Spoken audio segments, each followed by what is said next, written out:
I must say thank you to the guest lecturer for this year, General Rawo. His lecture is fantastic. I never expected anything less. I was discussing with a friend and brother behind, and he said to me what he gave them in Abuja was also equally good and great. He made me understand that we have done better as an academic.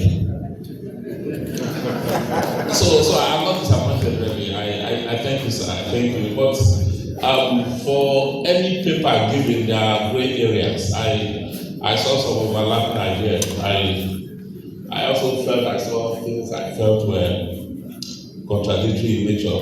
I'll put it this way: if you say that one of the causes of insecurity in our country is unemployment, and given the multiple negatives that exist in our country today, you are recommending that the issue of Keke Napep should be looked into. Keke Napep employs nothing less than 2,000 persons in Delta State alone. If you review the issue of Keke Napep, you have thrown over 1,000 persons into unemployment. Given the situation that,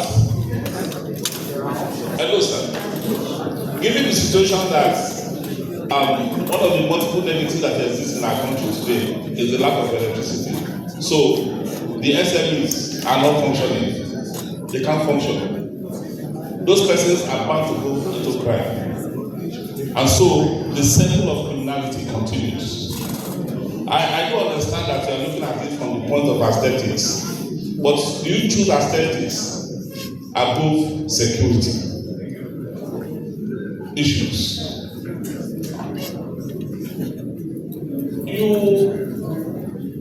Before this panel continue,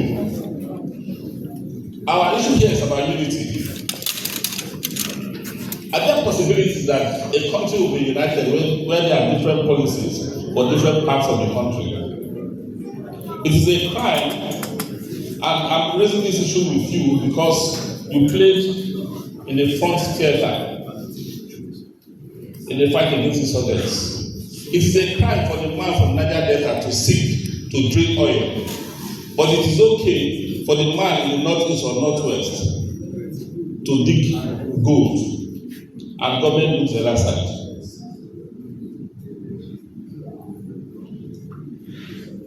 So, what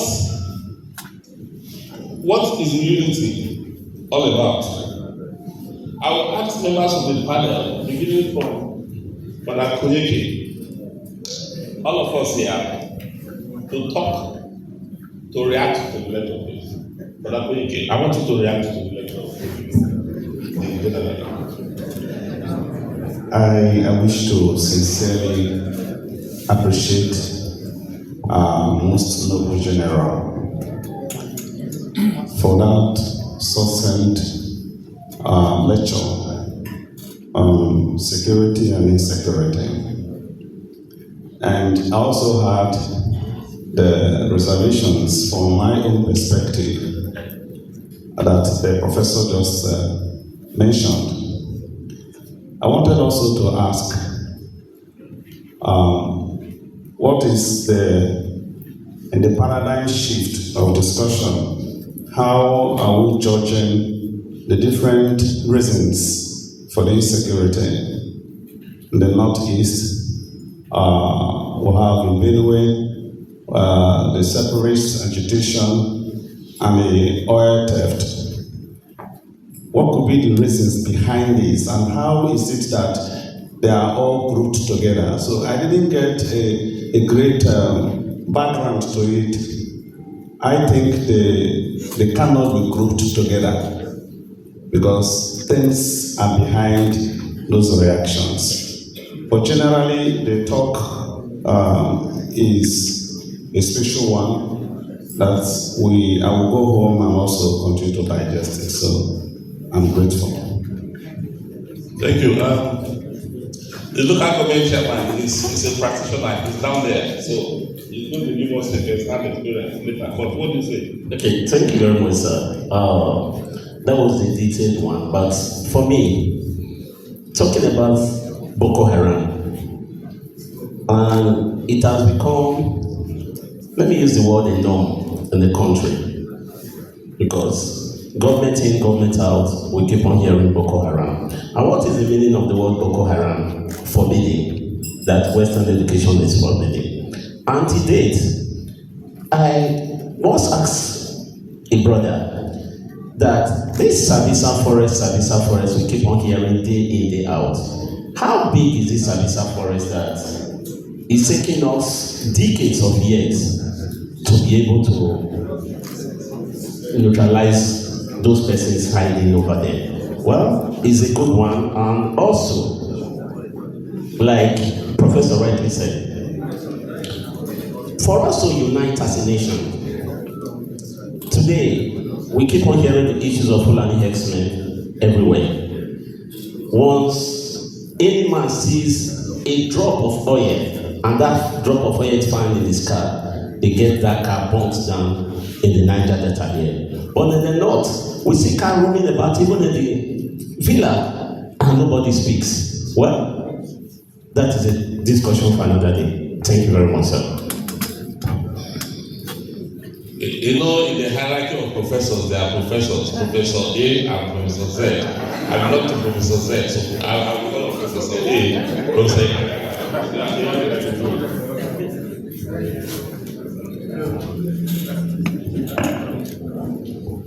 Thank you, Mr. Moderator.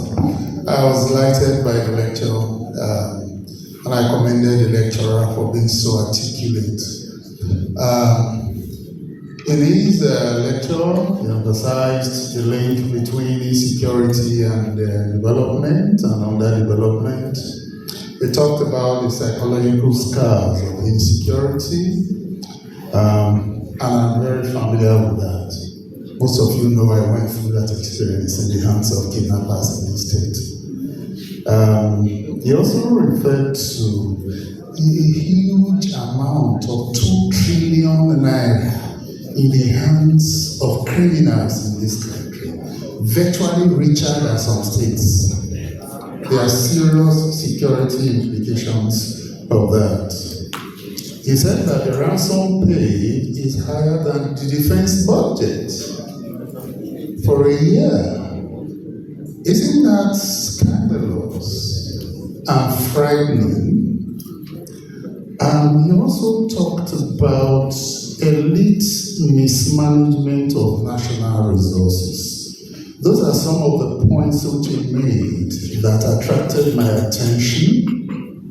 We talked about urban transportation review, and the moderator has kindly saved us. When I was kidnapped, it was about the time the state government banned the use of Okada. They would ask me, if we now ban Okada, how I will take job? Whatever answer I get, I will get a knock on the head.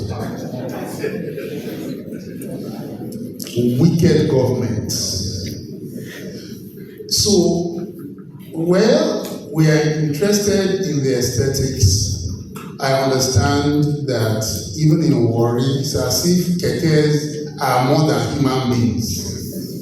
They create a nuisance. But what is the alternative at this time? There could be alternative, like mass transportation. Okay, so I am not a security expert, but I think that there is a lacuna in the lecture. For instance, our dear General Sir, you didn't refer to, should I say, rumored complicity of members of the armed forces, providing cover for the insurgents, for criminals. Look at the state of the case in Plateau. Those young boys said, after the insurgents left shooting at random, the youths in the community mobilized, and we are going to go after those boys because they got prior information that those boys were coming to invade the community. For me, that was failure of intelligence. If on social media, Danfo posted something, we are coming to that community, shouldn't something have been done? Then they report.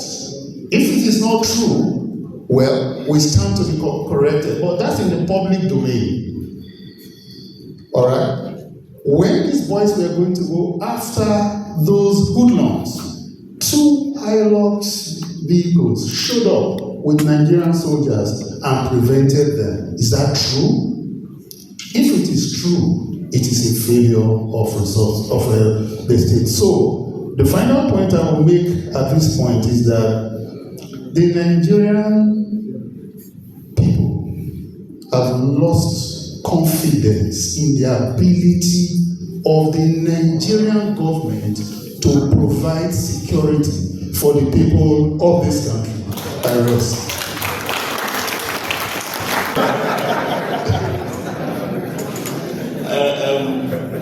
Before I go to someone who has managed security at the highest level, your phone to my left, all those persons there manage security. I will be asking the general. The general carefully danced away from politics. There is a view that the political actors are great facilitators of this insecurity. Because most of the arms they use, they give it to them. And you usually shy away talking about the small arms that exist in the society. While you were commanding the Nigerian armed forces, were there occasions you had to say no to political considerations, or you had to aid political decisions, even though they go against what ordinarily you have done? Chief Ejiofor, I have a one minute. Where is I'm the chairman.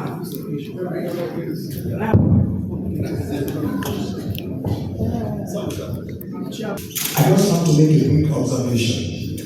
We're here to discuss a very topical issue, and we must not, under any circumstance, personalize it.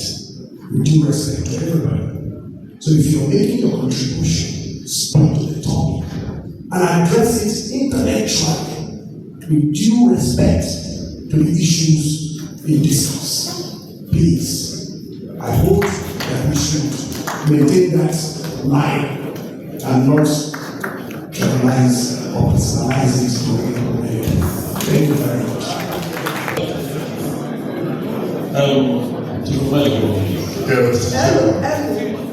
Please, as mother of the day, with this permission, actually, I want us to talk to the area of finding solutions, and don't give the keynote speaker an assignment.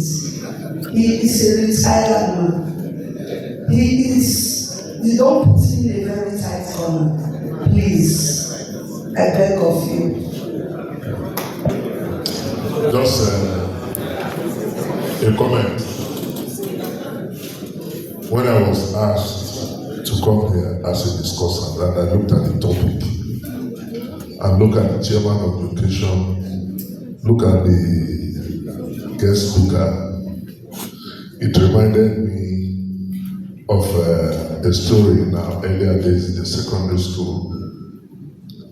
Every year when you are writing religious knowledge, there's this topic right on the life and times of John the Baptist. So everybody will grab it, will call it banker. So on that particular year, they now said, right on the life and times of Jesus Christ. So this our friend picked up his pen. Who am I to write on the life and times of Jesus Christ? I'd rather write on his forum than John the Baptist.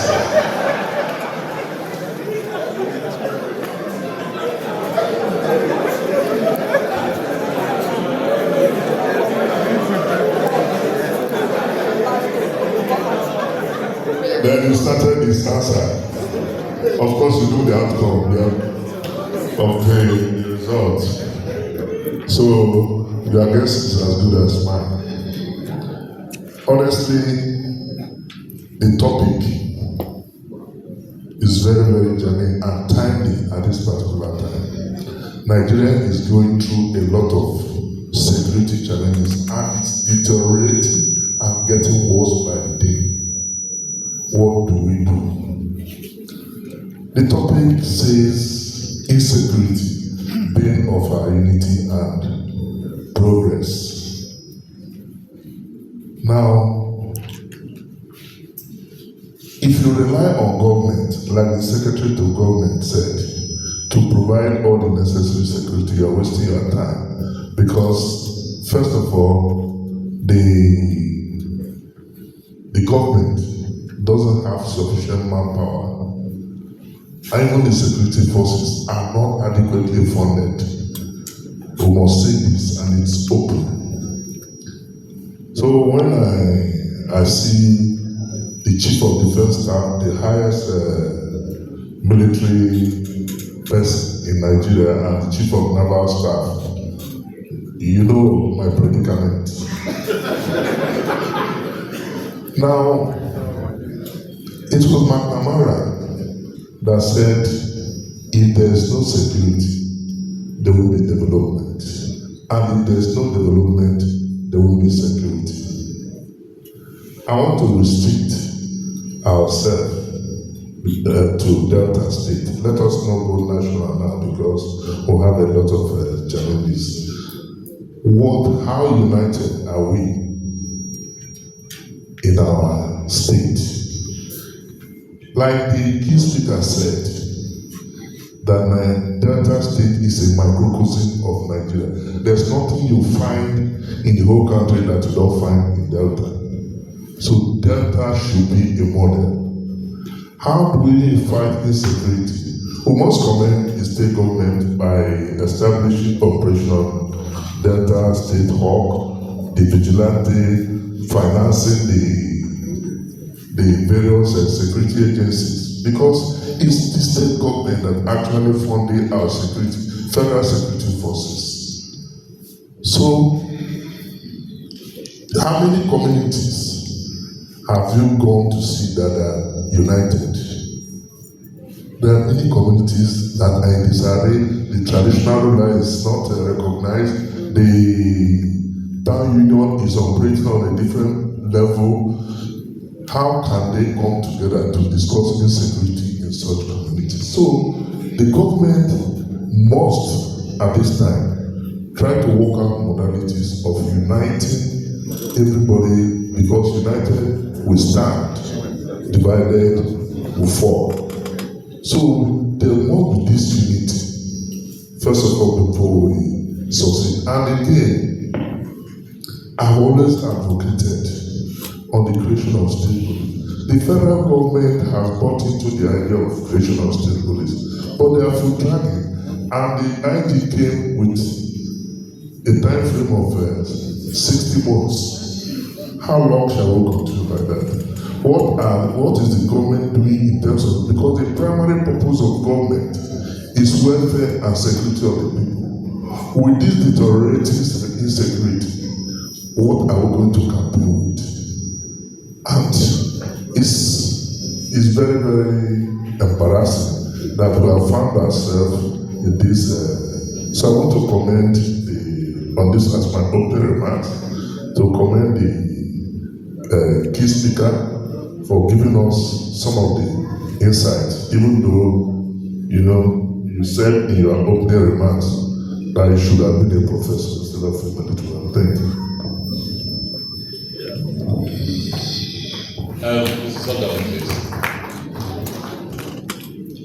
Just your view on the lecture.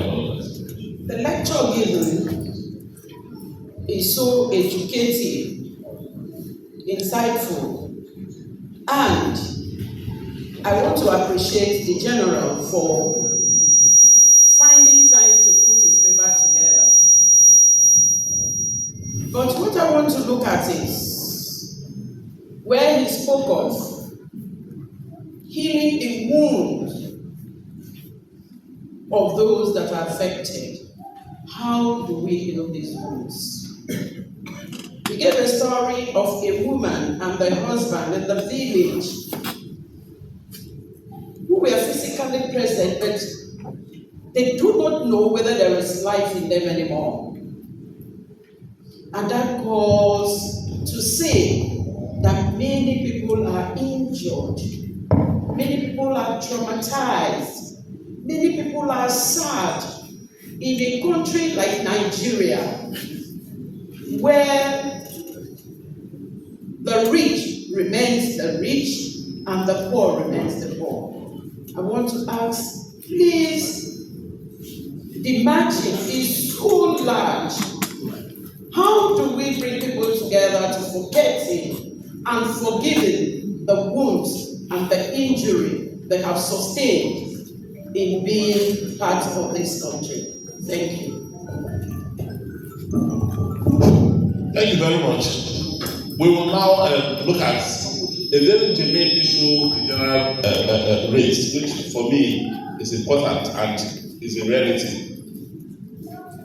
I will put it. He talked about, think about these numbers for a moment and the fact that a good number of our citizens choose the conundrum of silence.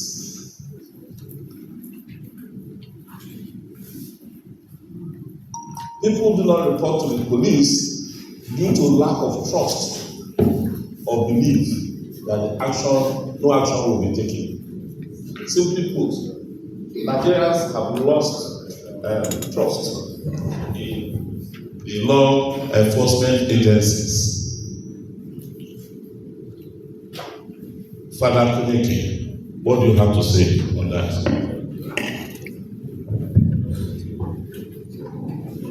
If the leader has become so scared to lead the people, the followers are already blind of following. He mentioned also that one of the major problems is bad leadership. What actually is lack of willpower, political willpower? Political leadership is not a place for personal enrichment. For people to acquire and forget that people are also living with them. As a priest, this is my 19th year, so I am able to see reality from this perspective that most of our leaders have forgotten that there are people they are leading. So there is no human touch again. He talked about humanizing security and insecurity. The soldier will discuss. We should ask our leaders what to do because they seem not to know what to do. And if they don't know what to do, and there are indices here that we should not talk about what the leaders ought to do. And it's going to generate passive responses from people. So I still throw it back that since we do not have confidence in our leaders, it's a big problem. If something is done to you, you will be at fault. You will go to complain, you will be at fault. And the law is there telling you not to do jungle justice. So it is also, I will link it and I will conclude with the statement of our former president that when you try to wake a man who is pretending to sleep, it will be very difficult. Our leaders, political, religious, economic, 80% of our leaders are pretending to be sleeping.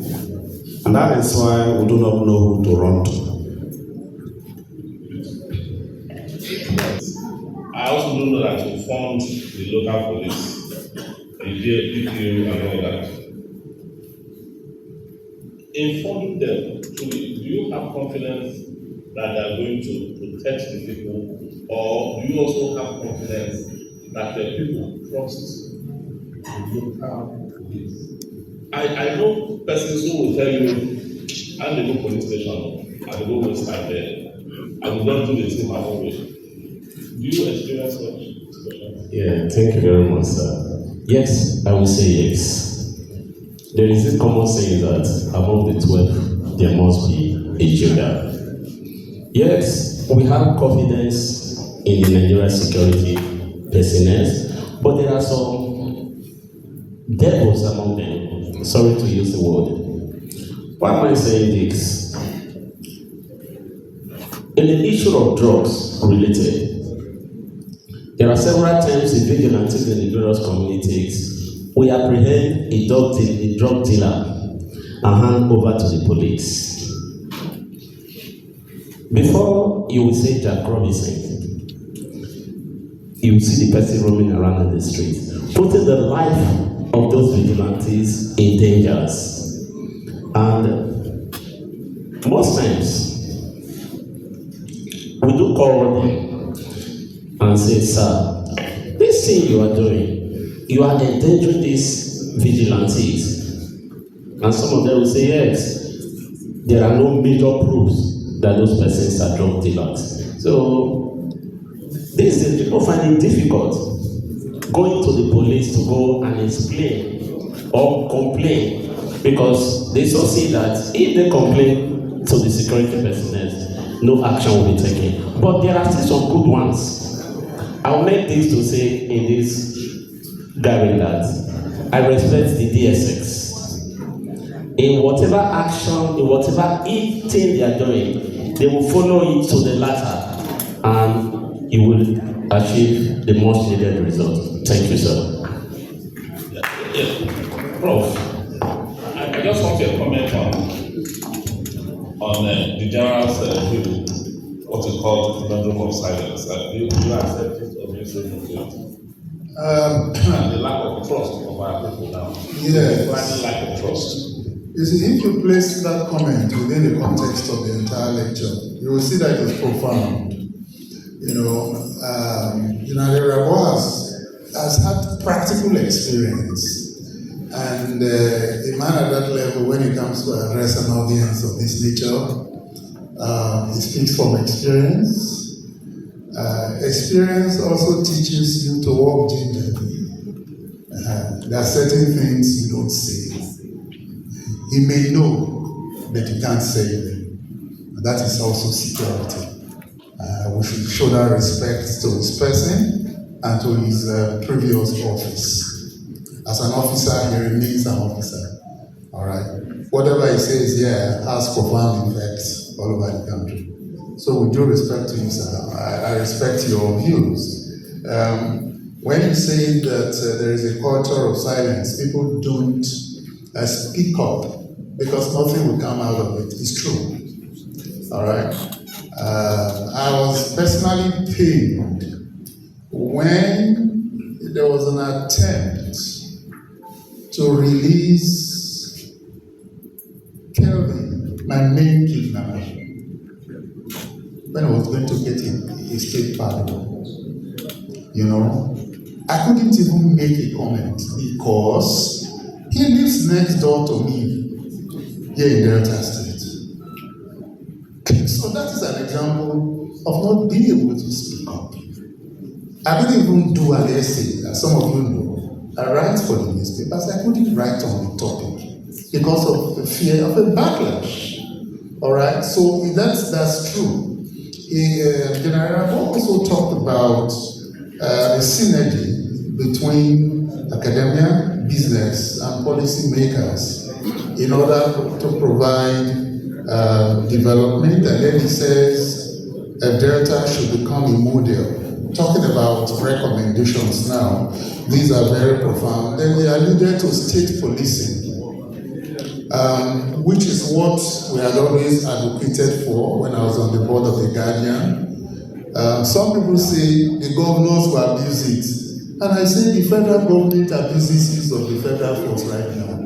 And let the state governors have a taste. Look, if there is a security problem in Delta State, and we have a chief security officer, in quote, who is responsible to our governor, if our governor is in charge, nobody will monkey with security around the state. Because the chief security officer, who is the governor, has the apparatus to deal with that. But my only worry about the state police, which they are proposing, they want to discharge 60% of the federal forces into the state. Please, that's a no-no. Let's create, the SNG was talking about recruiting constables. Let's recruit our people from the communities. Let them be 70%. Not, let them be 70%. I can imagine people who will be selected from Agbo, general will know a quarter of them. People will be selected from Open local government, I will know a good number. So please, let's work on that. Then you also talked about social security sector reform. That is important. Community policing, promote economic opportunities, strengthen the rule of law. And my own additions to that, introduction of state police will help improve social and welfare conditions in the country. Where you make feeding the next meal is a challenge, you are creating an atmosphere for serious criminality. Yes, no amount of preaching can change that, because the man will look for food. Tackle poverty from its roots. Focus on Western education. This idea that Western education is a haram. Then our own boys here have changed it. School na scam. Come on, school not be scam. You say school na scam, you get to the bank and you can't fill your details.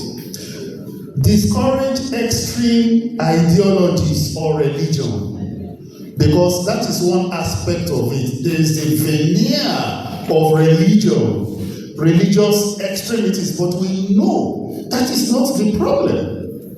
They use religion, and now the narrative is being promoted abroad that Christians are fighting Muslims or Muslims fighting Christians. It goes beyond that.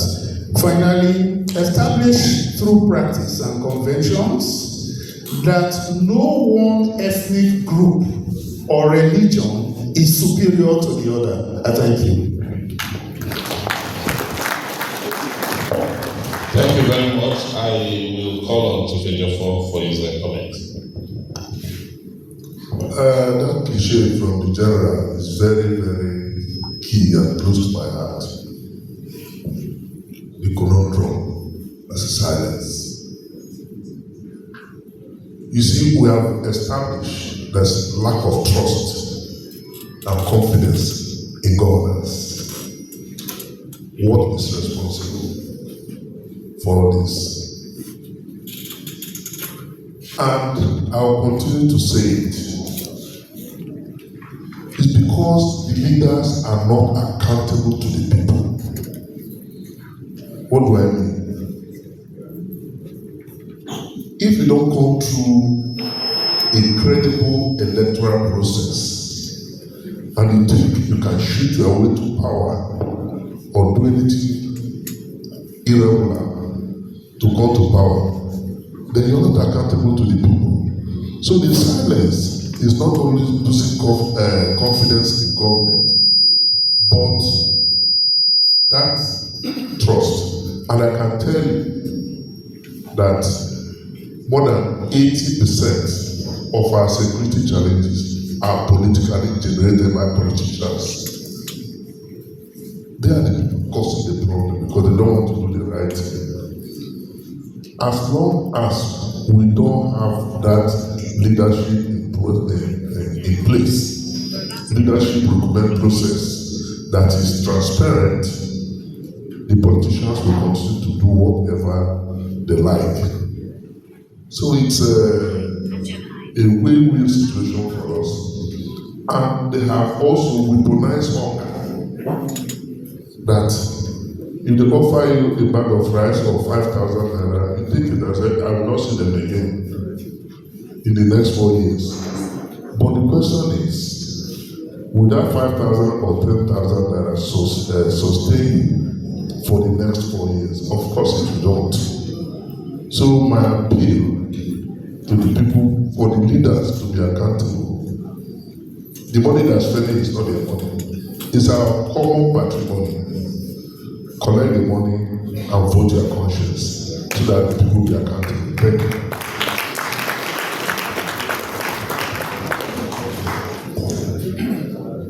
Before I call on Dr. Gabu for our comments, I will direct that after her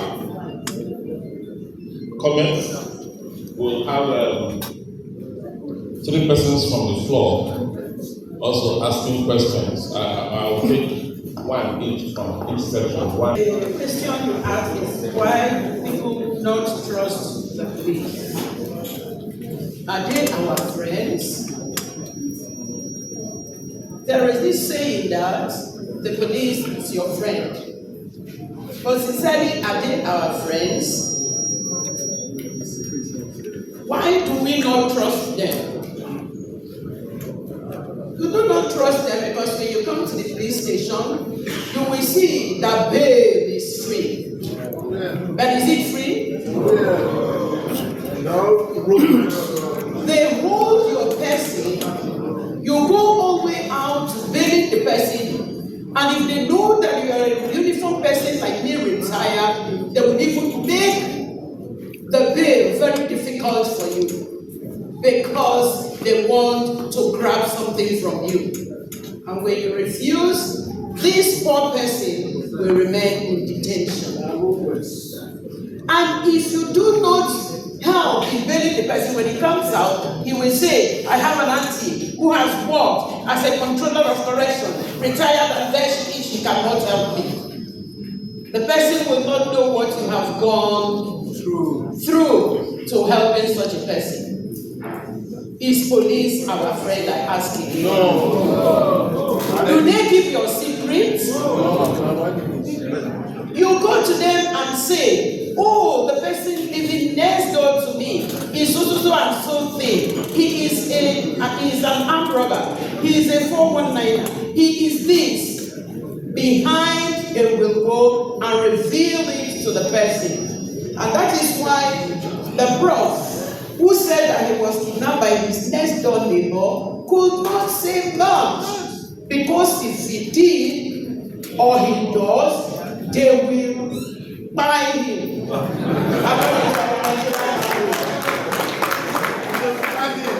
will buy him, and the man is there, living in his pain. Nothing will happen. Living in silence, and nothing happens. What of our judiciary? Who hands over these people to the police, or the people hand over to them? There are people in the prisons, if I can look at the perspectives of the Nigerian prison, there are people who are there, who have been on awaiting trial list for more than 6 years, 10 years, for an offense that would have just taken 1 month.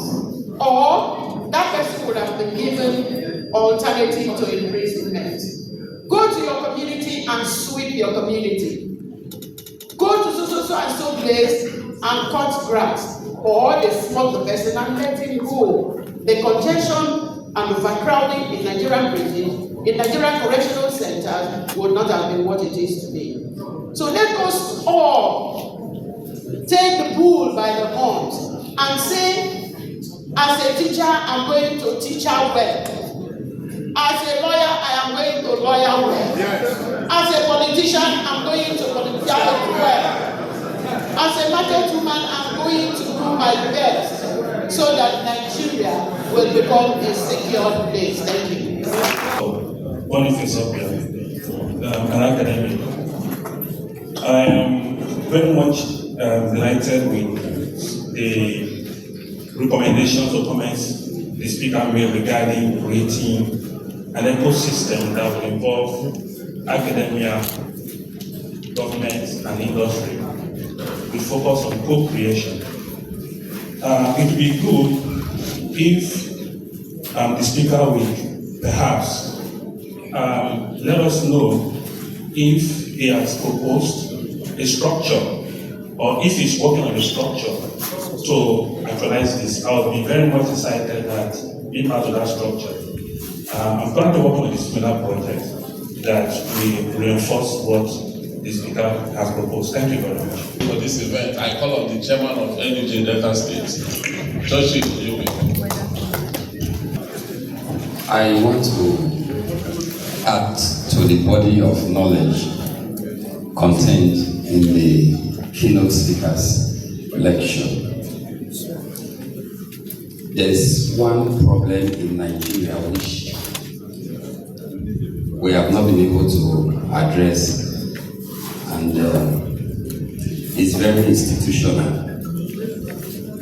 it's very systemic. Our recruitment process, people tend to be loyal to the person that recommends them than to the institution they should be serving.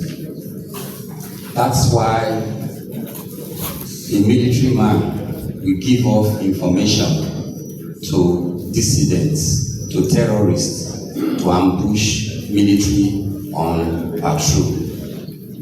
That's why somebody said the police will give information to suspects as to who gave information to their arrest. What I want to say is this: how can we discourage people from being recruited based on complimentary cards? How can we bring in merits in recruitments? The keynote speaker was talking about what was happening then when Nigeria was Nigeria. He was literally begged to come and serve. He did not get his calling to the NTA through one complimentary card. If we can get people like this in the system, they will be more loyal to the institutions where they are serving than what we have presently. So this is the issue I want us to really look at. It's systemic. We are doing employment. If you don't belong to a political class, if you don't belong to one IMIT, you can never get employment. These people will be loyal to who gave them job. They will not be loyal to the system. So I want us to look at this systemic problem and address it. Thank you. Good afternoon. I have listened to the lecture and I have listened to the discussants. I've seen all the academic and structural recommendations, policy recommendations. But I'm one of those who believe that life is not always just physical. So I was hoping that with the Reverend Father, that we would at least have a spiritual angle towards this problem. It's because the Bible is also very clear that there is nothing that is physical that was not first in the spiritual. I don't know if it's in your Bible. But Reverend Father and the General, I believe that one of the problems we have in this country is that we have not, even though we have a nation in name, but we never went out of our way to build a nation from our tradition. And the same thing is going on here. For instance, so that I'm not going to be tempted to deliver a speech. For instance, Reverend, what is the difficulty for you and your colleagues to monitor the movement, the development, and the new forms of witchcraft. Because if you have done that, I would expect that the churches will be preaching that any church, any pastor that is manipulating audience to make donation, that pastor is a witch. Any policeman that is taking pride is infested with the spirit of witchcraft. A politician that takes the monies of government instead of going to render service is a witch. A professor that takes money to write project for his students, knowing fully well that that will destroy the life of that student. What is witchcraft all about? You are a witch, and I'm sure that Prof doesn't know that. So, in our culture, shame is a major weapon for moral control. Can we, beyond the academics, begin to think of how a collaboration of the church and everyone in identifying and shaming all the witches amongst us can be put in place, and we do this thing and see if society will not change. There will always be criminals. There's nothing we want to do. Our youths, they are taking in their hand. People, instead of just taking them and saying they are coming, NDMA put in prison, let us in the community identify them as the witches of today. Nobody wants to become a witch. Thank you. As mother of the day, I want to speak like a mother. You cannot expect clean water from a poisoned well. The well that is already poisoned, you can't go there and say you want to fetch clean water. What is the insecurity all about? Who are the people causing the insecurity? Let us not leave this issue on the hands of government alone. The problem of insecurity concerns every citizen, every one of us. The community, the traditional rulers, the parents, fathers and mothers. The society is involved. The churches are involved. Everyone is involved in this issue.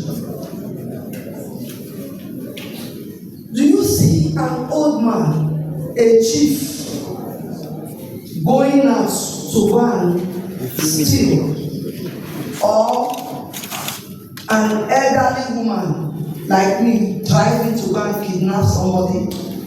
The people we are talking about that are mostly committed to this insecurity are the young, the youth, both male and female. They are involved. So what do we do? Parents, please permit me to use the Bible, that train up a child the way he should go, and when he's old, he will not depart from it. Parents should learn to train their children, because a child that is not well trained will go into the society to cause insecurity to others. When you bring up a child with the fear of God, even if the child is not behaving well at home, he won't go to the bush to go and cause insecurity. But when the foundation is already destroyed, what can the righteous do? That is what the Bible says.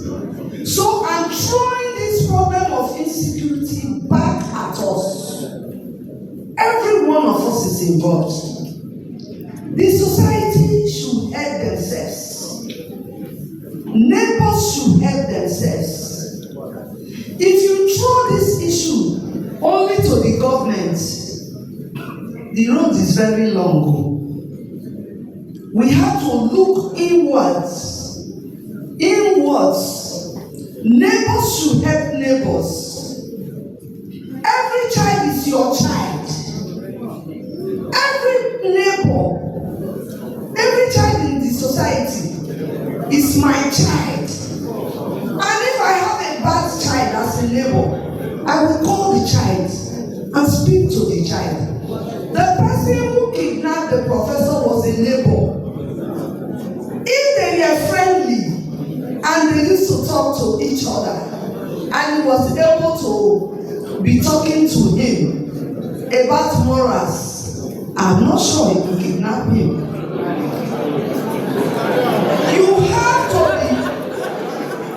You have to be friendly to one another. Neighbors should work together to prevent evil from happening. When you are a very rich neighbor, make sure you assist your very poor neighbor. Hello. Yes. If you are a millionaire and you know there is a cobonia by you, try to give something to that neighbor. If poverty is one of the causes of insecurity, let us learn to help ourselves. Let us learn to help ourselves. And when you identify people that are suffering around you, they are youth. If it is possible to employ them in work, open a dry cleaning shop for them. If you are rich, train them to be barbers and establish them. Let us try to remove so many youths that are walking about in the streets. Let us create game villages for them and train them, empower them to go and work. We talked about keke. If you remove keke from Warri, nobody will be able to sleep. Even no rich man will be able to drive along the road again. Because half of this Asaba, half of, let me say, a quarter of this Asaba, they are keke. So please, let the community, traditional rulers, churches, mothers, fathers, neighbors, let all of us work together. Thank you very much. And save the issue of insecurity. Thank you very much. I want to first of all thank God for another success story of marriage and our recently. I want to especially thank the key news speaker, a very big man who we all believe that is very up there. Yet it's very, very simple, very approachable, and down to earth. God bless you, sir. I want to thank all of you immensely for this lecture. Without you, there will be no lecture. Every year, every Wednesday before Easter Sunday, we come here to discuss topical issues. And to the glory of God Almighty, most of you here have consistently attended this lecture. I want to thank our governor, Right Honorable Sheriff Oborori, for making Delta safe and for providing this hall annually for us to have this lecture. All of you in different ways are playing roles. The father of the day, Brad Miramai Kona, could not make it, but he sent a father, the immediate past president of Ndokwa Nebu, who is also here, a general. And when they mentioned his name, they said, he's going to be the guardian of generals. And I said, thank you. God bless you, sir. Only for me, a father figure too, whom he took over from assisting me, is also here. with his son, who told me that today is I was going to this lecture. I said, I cannot afford you. He said, say I'm talking of Nigeria. He doesn't live in Delta State. And he said, don't worry, I will take care of my flight ticket and my logistics. Because I thank you. People didn't know the sound. He came in since on Sunday. People came in from different areas, and the discussants are very, very peculiar. Honestly, because I don't have money, I find it difficult to do.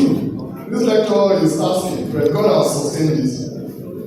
Most of them, I find it difficult to meet them one-on-one. So somebody will not discuss how far now.